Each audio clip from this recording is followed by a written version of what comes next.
665년 고구려 평양성에서 한 사내가 마지막 숨을 거두었을 때 고구려의 하늘이 무너졌습니다. 23년간 철권으로 고구려를 다스렸던 절대 권력자 별표 영계소문 별표의 죽음이었습니다. 그런데 놀라운 일이 벌어졌습니다. 그의 죽음과 함께 700년 고구려가 단 3년 만에 역사 속으로 사라져 버린 것입니다. 과연 별표 영계소문 별표는 어떤 인물이었을까요? 고구려를 구한 영웅이었을까요? 아니면 고구려를 망친 독재자였을까요? 역사는 그를 두고 극과 극의 평가를 내렸습니다. 어떤 이는 그를 민족의 영웅이라 칭송했고, 어떤 이는 그를 천하의 역적기라 저주했습니다. 그 누구도 함부로 판단할 수 없는 거대한 수수께끼 같은 인물, 별표 영계소문 별표. 과연 그의 진실은 무엇이었을까요? 별표 영계소문 별표. 이 태어난 590년대 고구려는 동아시아 최강국이었습니다. 광개토 대왕과 장수왕이 일궈낸 영토는 만주 대부분과 한반도, 북부를 아우르는 거대한 제국이었습니다. 그런데 그가 성장하던 시절 고구려는 전례 없는 위기를 맞고 있었습니다. 서쪽에서는 새롭게 통일된 수나라가 100만 대군으로 침입해왔고, 동쪽에서는 신라가 세력을 넓혀가고 있었습니다. 별표 영계소문 별표는 고구려 최고 명문가 출신이었습니다. 그의 할아버지와 아버지 모두 망리지라는 최고의 직을 역임했던 권문 세족이었습니다. 망리지는 고구려에서 왕 다음 가는 실권자로 3년마다 5부 귀족들이 선출하는 자리였습니다. 별표 영계소문 별표는 대대로 이 자리를 독차지해온 고구려 최고의 정치 가문이었습니다. 하지만 별표 영계소문 별표이 아버지의 뒤를 잇고자 했을 때 뜻밖의 저항에 부딪혔습니다. 다른 귀족들이 그의 승계를 강력히 반대하고 나선 것입니다. 그들이 내세운 이유는 두 가지였습니다. 첫째, 별표 영계소문 별표이 너무 잔인하고 포악하다는 것. 둘째, 한 가문이 너무 오래 권력을 독점해왔다는 것이었습니다. 하지만 별표 영계소문 별표는 포기하지 않았습니다. 그는 직접 귀족들을 찾아다니며 설득했고 마침내 간신히 아버지의 자리를 승계받을 수 있었습니다. 이 과정에서 그는 깨달았습니다. 권력이란 얻기도 어렵지만 지키기는 더욱 어렵다는 것을, 그리고 진정한 권력은 남이 주는 것이 아니라 스스로 쟁취하는 것이라는 것을 말입니다. 그 무렵 고구려는 수나라와의 처절한 전쟁을 치르고 있었습니다. 수양제는 113만 대군을 동원해 고구려를 정복하려 했으나 을지문덕의 살수 대첩에서 수군은 참패를 당했고 30만이 넘는 군대가 전멸했습니다. 연이은 침입에도 불구하고 고구려는 끝내 버텨냈고 결국 수나라가 먼저 무너져 버렸습니다. 수나라가 멸망하고 당나라가 새롭게 등장했을 때 고구려에서도 새로운 왕이 즉위했습니다. 영유왕이었습니다. 영유왕은 오랜 전쟁으로 피폐해진 나라를 회복시키기 위해 당나라와의 평화를 추구했습니다. 그는 당나라에 사신을 보내고 심지어 태자까지 당나라에 유학 보냈습니다. 하지만 별표 영계소문 별표는 영유왕의 친당 정책에 강력히 반대했습니다. 그는 당나라를 믿을 수 없다고 주장했습니다.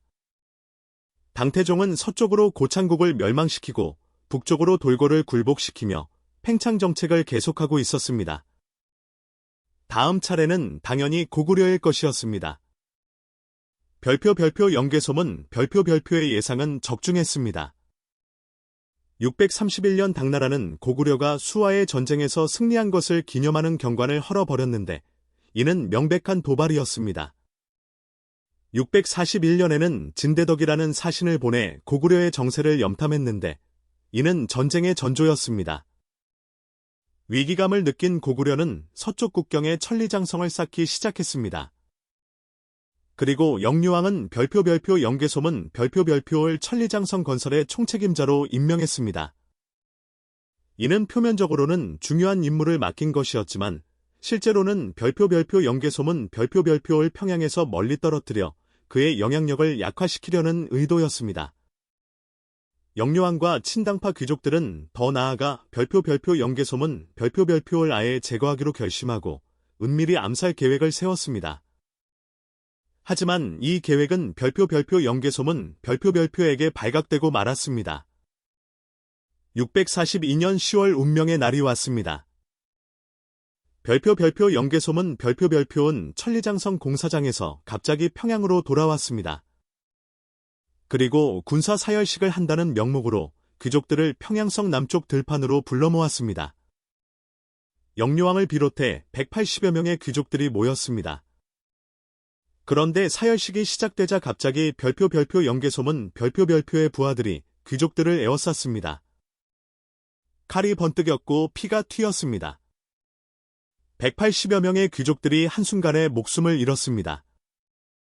그리고 별표 영계소문 별표는 곧바로 왕궁으로 쳐들어가 영유왕을 시해했습니다.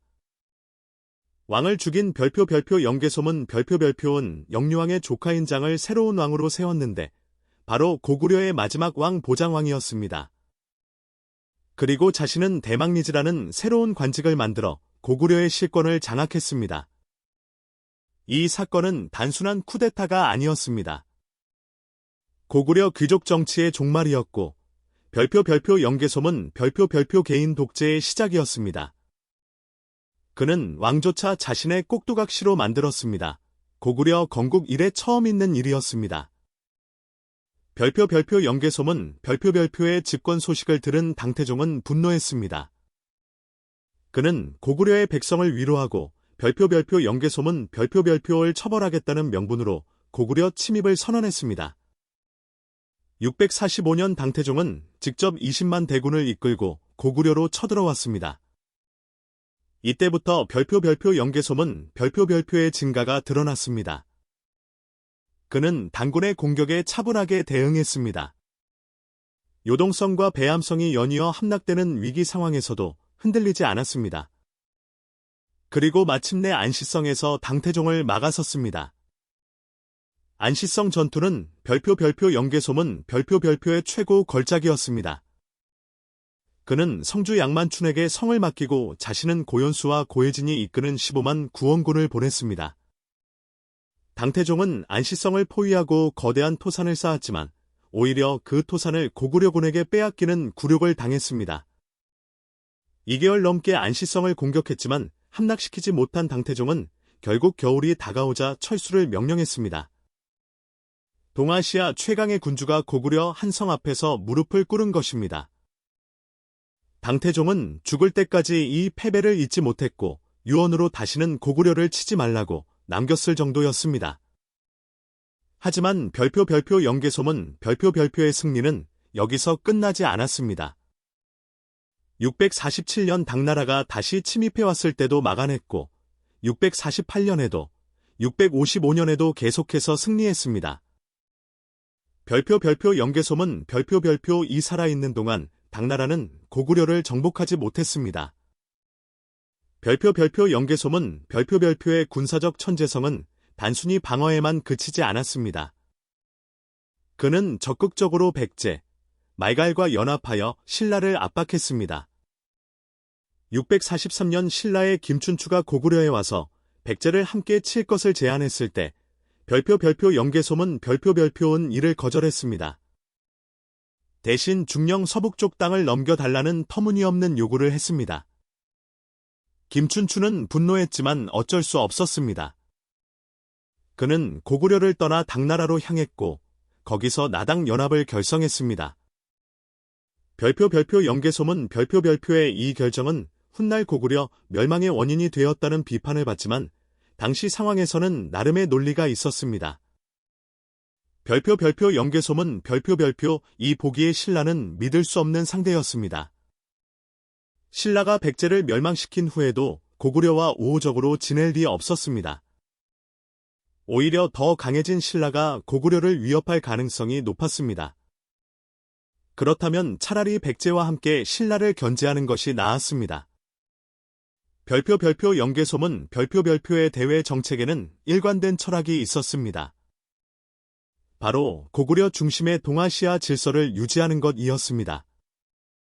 그는 당나라의 중화 질서를 인정하지 않았습니다.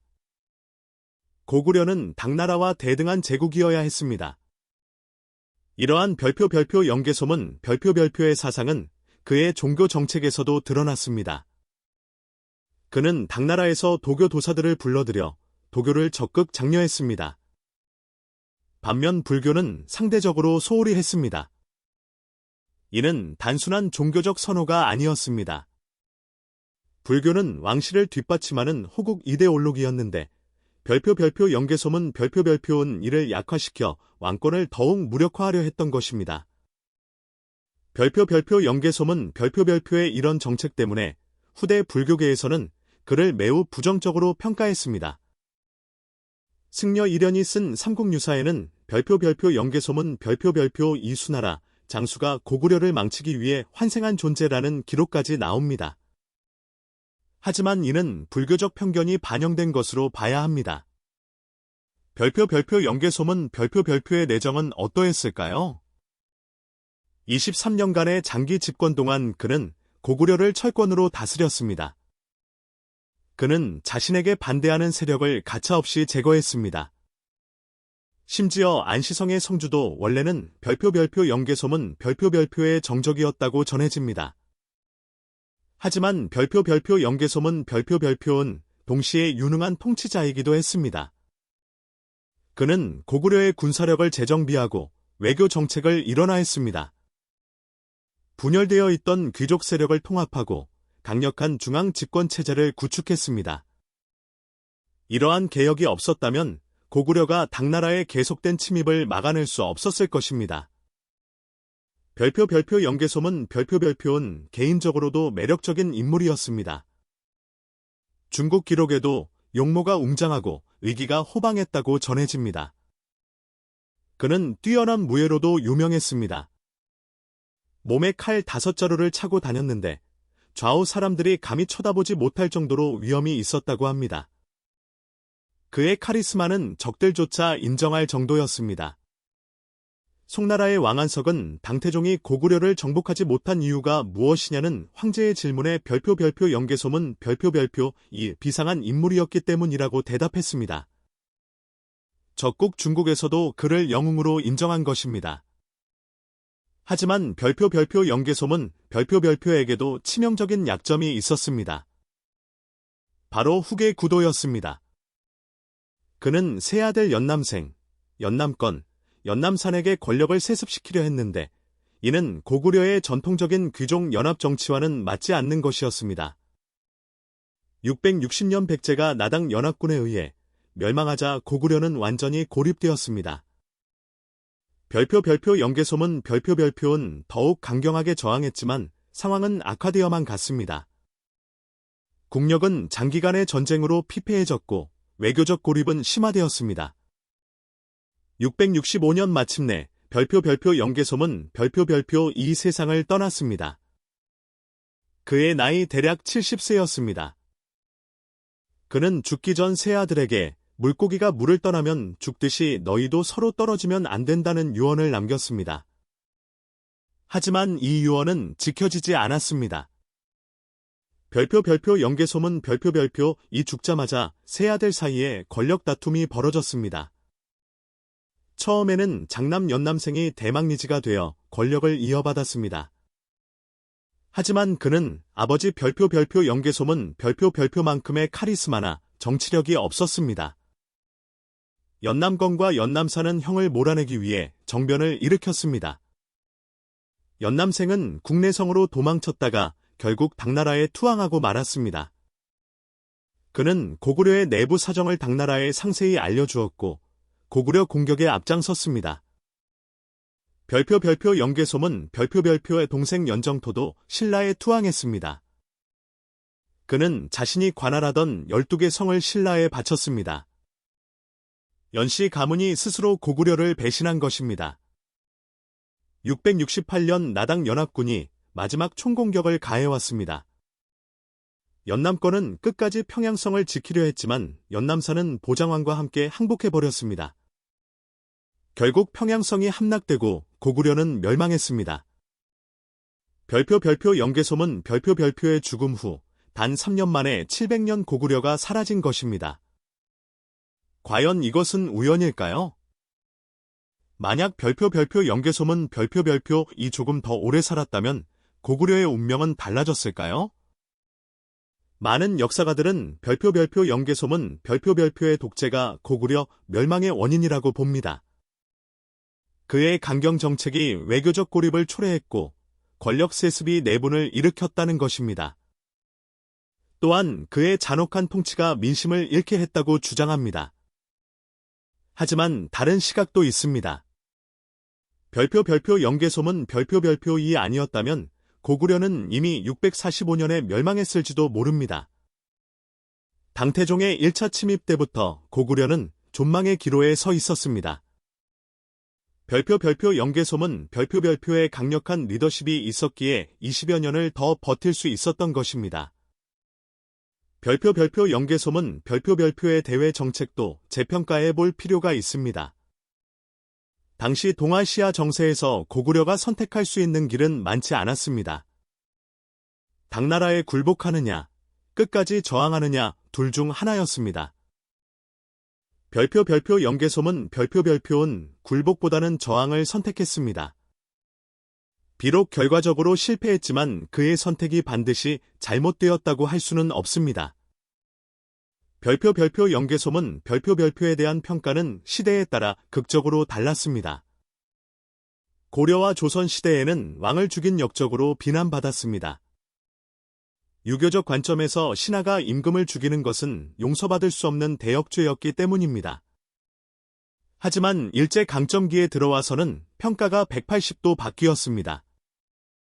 신채호는 별표 연개소문 별표를 4000년 역사상 첫째가는 영웅이라고 극찬했습니다. 외침에 맞서 싸운 민족의 영웅으로 재평가받은 것입니다. 현대에 와서는 보다 균형 잡힌 시각이 필요합니다. 별표 연개소문 별표는 분명히 뛰어난 군사적 지도자였습니다. 그의 전략과 전술은 후세에도 연구할 가치가 있습니다. 또한 강력한 카리스마와 추진력으로 위기의 고구려를 이끈 것도 사실입니다. 하지만 동시에 그의 한계도 인정해야 합니다. 독재적 통치 방식, 권력 세습 시도, 외교적 경직성 등은 분명한 약점이었습니다. 특히 후계 구도를 제대로 준비하지 못한 것은 치명적이었습니다. 별표 연개소문 별표를 이해하려면 그가 살았던 시대를 봐야 합니다. 7세기는 동아시아 전체가 격변의 시대였습니다. 수나라와 당나라는 거대한 통일 제국이 등장했고 한반도의 삼국은 생존을 위해 필사적으로 투쟁해야 했습니다. 이런 상황에서 고구려는 강력한 지도자가 절실했습니다. 귀족들의 합의로 정책을 결정하는 전통적인 방식으로는 급변하는 정세에 대응하기 어려웠습니다. 별표 연개소문 별표의 독재는 시대적 요구이기도 했던 것입니다. 또한 별표 연개소문 별표의 강경 정책도 다시 생각해 볼 필요가 있습니다. 당나라의 팽창 정책을 보면 어떤 선택을 하든 고구려는 침입을 받을 수밖에 없었습니다. 그렇다면 굴복하며 서서히 무너지느냐, 끝까지 싸우다 장렬하게 쓰러지느냐의 차이였을 뿐입니다. 별표 연개소문 별표은 후자를 선택했습니다. 그리고 20여 년간 당나라의 침입을 막아냈습니다. 만약 그가 조금 더 오래 살았다면, 혹은 후계자들이 단합했다면 역사는 달라졌을지도 모릅니다. 별표 연개소문 별표의 일생을 되돌아보면 그는 시대의 아들이었습니다.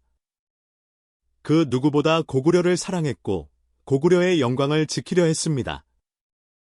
비록 방법에는 논란이 있지만 그의 애국심만큼은 의심할 여지가 없습니다. 그는 또한 비극적 영웅이기도 했습니다.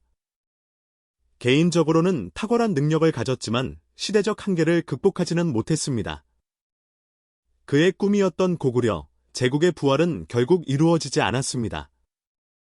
하지만 별표 연개소문 별표의 정신은 사라지지 않았습니다.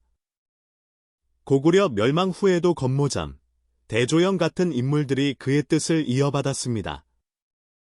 발해의 건국은 어떤 의미에서 별표 연개소문 별표의 꿈의 연장이었습니다. 중국에서도 별표 연개소문 별표의 존재감은 컸습니다. 당나라 사람들에게 그는 공포의 대상이었습니다. 심지어 그를 소재로 한 소설과 전설이 만들어질 정도였습니다. 적국에서도 인정할 만큼 강렬한 인상을 남긴 것입니다. 일본에서도 별표 연개소문 별표은 특별한 존재였습니다.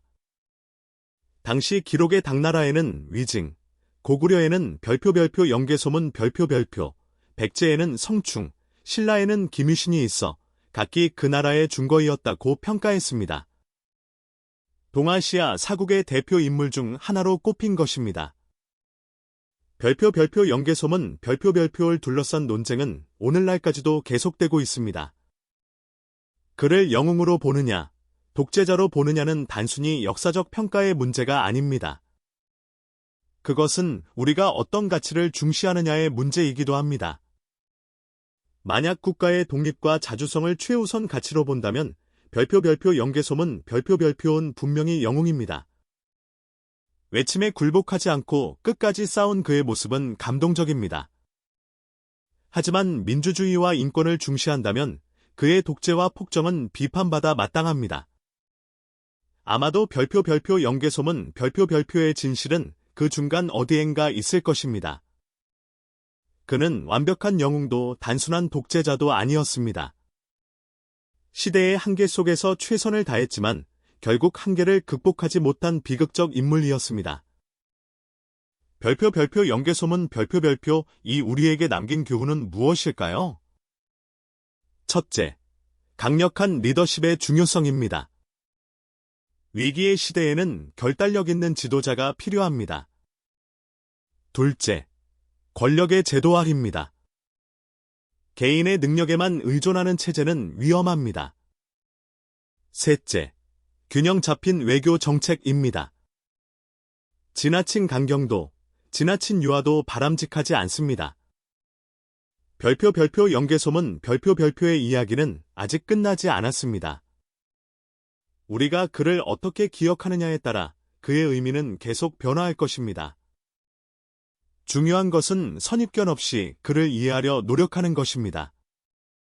별표 연개소문 별표는 우리 역사상 가장 논란이 많은 인물 중 하나입니다.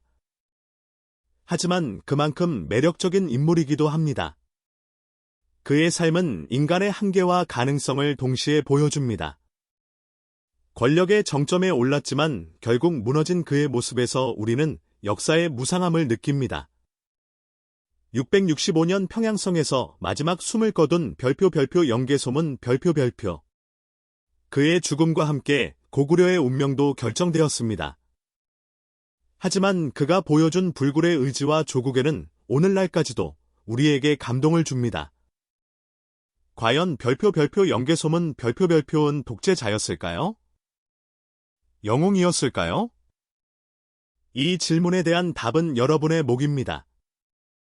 다만 분명한 것은 그가 우리 역사에 뚜렷한 족적을 남긴 거대한 인물이라는 사실입니다. 그의 이야기를 통해 우리는 역사의 복잡함과 인간의 위대함을 동시에 느낄 수 있습니다. 별표 연개소문 별표. 그는 시대를 앞서간 혁명가였을까요? 아니면 시대에 뒤떨어진 독재자였을까요? 1400년이 지난 지금도 여전히 수수께끼로 남아있는 이 거대한 인물의 진실을 찾아가는 여정은 계속됩니다.